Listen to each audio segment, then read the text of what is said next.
Está hoy aquí el doctor Luis Estrada, analista político, que además ha hecho un ejercicio extraordinario, que es hacer un análisis de las conferencias de prensa llamadas mañaneras del presidente Andrés Manuel López Obrador. Entonces, yo te aprecio mucho que hayas venido, Luis. Al contrario, Joaquín, gracias por la invitación. Porque son datos interesantísimos, ¿no? Pues mira, finalmente hay que analizar este fenómeno de comunicación que es la conferencia diaria de un jefe de Estado, un jefe de gobierno, único en la historia. Ningún presidente, ningún jefe de Estado ha realizado una conferencia de prensa todos los días, excepto él cuando era jefe de gobierno de la Ciudad de México, que es un nivel local, pero aún así, pues, este uso excesivo de la herramienta, que pues claramente lo esperamos cuando se va a dar un anuncio muy importante, por ejemplo, cuando estamos en una crisis, por ejemplo, el presidente lo utiliza pues prácticamente para hacer una especie de audiencia pública con los medios de comunicación, en la cual muchas veces él mismo es informado de lo que está sucediendo, de la agenda de las mañanas, porque al hacerlo tan temprano, pues prácticamente los temas empiezan a salir a esa hora, y aún así, sin tener información y a veces sin tener los datos a la mano, lo que hemos observado es, por ejemplo, que de cada 10 preguntas, 6, a veces 7 son contestadas, 3 o 4 son evadidas, de tal forma, ya sabrás, diciendo, bueno, pues mañana les tengo la información, o más al rato les informaré, porque no tienen en ese momento la información. Lo que vimos en un inicio era que los temas que él mismo va desviando o evadiendo, pues no es al azar, son temas en específico de cuestiones muy concretas que él tendría que estar respondiendo pues con datos detallados, y no necesariamente lo está haciendo. La idea de todo esto es cómo el gobierno que está llamando a estas conferencias de prensa, el mismo gobierno es quien está convocando, no es una, como le llaman, una banquetera o el chacaleo, no le están agarrando de sorpresa para preguntarle. El gobierno está convocando estos ejercicios, y es ahí entonces donde el gobierno tendría que tener, pues yo te diría, una buena cantidad de respuestas detalladas, los datos y todo, y pues no los tiene necesariamente. Yo te diría, ese es el primer factor. El segundo factor es, cuando tú convocas a una conferencia de prensa, pues lo que buscas es posicionar un tema. Sí. Los mensajes que él da al inicio de las conferencias de prensa, menos del 20% ocupan la primera plana en los diarios de mayor circulación al día siguiente. Es decir, no necesariamente, prácticamente 1 de cada 5 menos de las veces, está posicionando el tema de su mensaje. ¿Qué significa esto? Que tal parecería que hay un ejercicio paralelo por una parte, el mensaje que él quiere posicionar, y otra, pues la realidad de los temas que están... De lo que es noticia. De lo que está sucediendo en el mundo, ¿no? Esto ocurre mucho con con las conferencias de prensa. Las conferencias de prensa, como tú dices, se citan para mandar un mensaje. Sí. Pero una cosa es el mensaje que quiere mandar el emisor, en este caso el presidente, y otra cosa es lo que el reportero o el medio considera que es noticia. Por supuesto. Y lo que es noticia va primero. Y sobre todo ahí, justamente en ese aspecto, si el gobierno, o en este caso el presidente, no ha aclarado un tema, no ha cerrado un tema, o no ha enfrentado una crisis correctamente y no ha aclarado la información que se necesita, pues el tema sigue porque hay dudas, porque no hay información, en fin. Y en este sentido nosotros hemos contado al menos 7 crisis en las cuales el presidente se ha visto envuelto durante las conferencias, y no necesariamente ha mostrado dos cosas. Yo te diría, por una parte, y ahorita llamamos eso, la empatía con las víctimas, y por supuesto la resolución de qué se está haciendo y cómo se va a solucionar. Ahí te van. Los bonos del aeropuerto, con eso empezó su gobierno.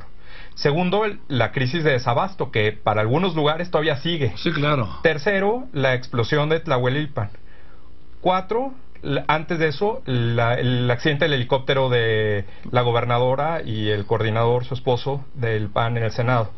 La huelga en Tamaulipas, los bloqueos en los rieles. 6. Y me falta una...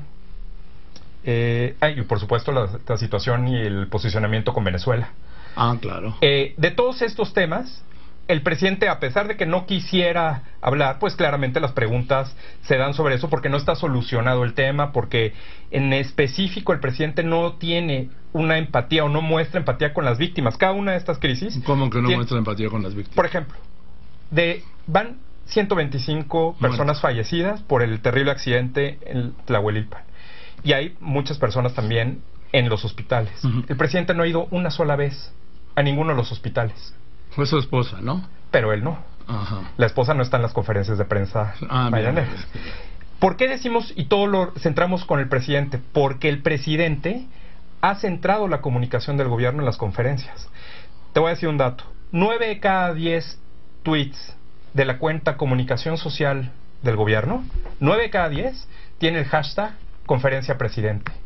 Es decir, toda la conferencia tiene como eje, como punto focal, las conferencias de las mañanas. Es decir, el eje de su gobierno son las conferencias. El eje de su modo de gobernar son las mañaneras. El eje de su comunicación es él y las conferencias. Te faltó uno, perdón. Trump. Por supuesto, el asunto. Trump, que ha dicho, pues, tendrían que ser 8, porque cada vez que le preguntan dice, yo no hablo de eso. Claro, lo evade, ¿no? Pero pues es un tema que está y que no lo puede... No se lo dijo ahora que Trump declaró que pues que México estaba peor que Afganistán y que los 30 y tantos mil muertos, y en fin, nos puso del asco, dijo, yo respeto. Claro. Y en ese sentido, por ejemplo, el tema de seguridad, que él había dicho desde que estaba en campaña, no en esta vez, sino desde antes, ya había dicho, el tema de seguridad yo lo voy a ver personalmente, todos los días a las 6 de la mañana tendré reunión del Gabinete de Seguridad para ver las cifras y la estrategia de seguridad. El día que le preguntaron sobre los 23 cuerpos encontrados en Tamaulipas, dijo que no tenía la información completa y que después daría información, y no la dio a lo largo del día. Y luego dijo también que no había, un día no, la víspera no había habido ningún muerto en Guanajuato, y se habían registrado por lo menos 9 ejecuciones. De acuerdo a sus propias cifras. Sí. Entonces, cuando tienes toda esta información que el presidente no está sabiendo atajar y que genera más dudas que respuestas, lo que sucede es que hay mucha especulación y entonces pues cada quien empieza a desarrollar sus propias respuestas. Y esto claramente no le conviene al gobierno para posicionar sus propios temas. Bien, ¿por qué no hacemos un corte mensual? ¿Te parece bien? Por supuesto. ¿Sí? Sí, mira, lo estamos siguiendo. ¿Cuándo lo están haciendo? Lo estamos viendo diario. Vemos. Sí, pero ¿cada cuándo haces un corte? Podemos hacerlo cada mes como tú quieres. ¿O cada 15 días? Cada 15 días lo podemos hacer. Ya vas. Y lo único que hemos visto hasta ahorita es que las tendencias se han reforzado. Es decir, el presidente sigue evadiendo preguntas, la conferencia es el eje, el punto focal, y hemos descubierto otras cosas en el camino. Por ejemplo, ¿qué tanta probabilidad tienes de que si tú te sientas hasta adelante seas escogido para responder una pregunta, por ejemplo? O qué medios son los que más han preguntado en todo lo que va de este tiempo. Pues eso lo hacemos en una semana, ¿no? Perfecto, lo hacemos, sí, por supuesto. Y luego el corte cada 15 días. Y obviamente, pues, analizar todo esto, repito, es por la importancia que el propio presidente le ha dado a este evento central para informar y sobre todo para rendir cuentas, que no necesariamente se está mostrando. Las cifras generan más dudas. Cada vez que vemos una presentación, los secretarios, sabemos, ha habido 3 secretarios que nunca han ido a estas conferencias. Semarnat, Cultura y Sedatu. No han ido para nada. Y peor aún, hay muchos que han ido y no han hablado para nada. ¿Cómo quién? La secretaria de la Función Pública, estrictamente en la conferencia de prensa, ha ido 5 veces y no ha hablado. La secretaria de Economía ha ido 3 veces y no ha hablado. Y específicamente, por ejemplo, en periodos de crisis, el desabasto, la secretaria de Energía, Rocío Nale, habló solamente una vez. Mismo número que en esos días habló el nieto de Emiliano Zapata, cuando estábamos en medio de una crisis de desabasto. O por ejemplo, en la crisis de los bonos del aeropuerto, el secretario Ursúa de Hacienda no habló ni una sola vez. ¿Cómo te explicas entonces por qué? Ahí te da una buena idea de por qué estas crisis se mantienen o duran más de lo que el gobierno espera, a pesar de que el gobierno, el presidente en este caso, decida no hablar específicamente. Deme un minutito más, por favor, porque yo agregaría, por ejemplo, la crisis de los bloqueos. El secretario de Comunicaciones y Transportes no ha hecho ninguna declaración. No ha estado para nada. Y es responsabilidad suya, porque son vías generales de comunicación. Por supuesto. La Secretaría de Comunicaciones y Transportes. Entonces fíjate cómo se va mostrando un patrón yo te diría, de minimizar las crisis. Bien.